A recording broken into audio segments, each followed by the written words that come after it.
for racing. Racing just is started, one slow out, and that is Manila's Queen.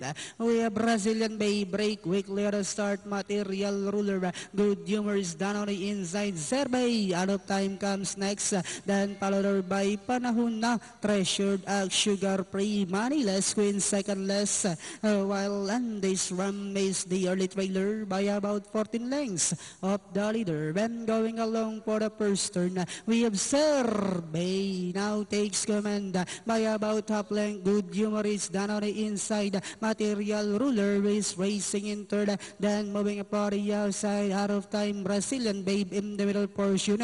Sugar Free. Manila's Queen comes next. Treasure Deck, Panahon Na, and a long way back to run this ram, who's running at the tail of the field. Back to the leader, we have Zerbay by about 3/4 of a length lead.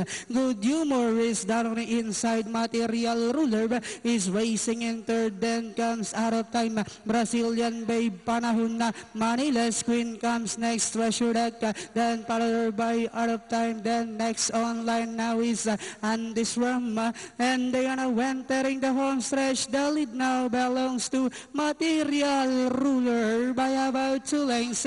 Zerbay is done in second, and on the outside comes Good Humor with about 150 meters more to run.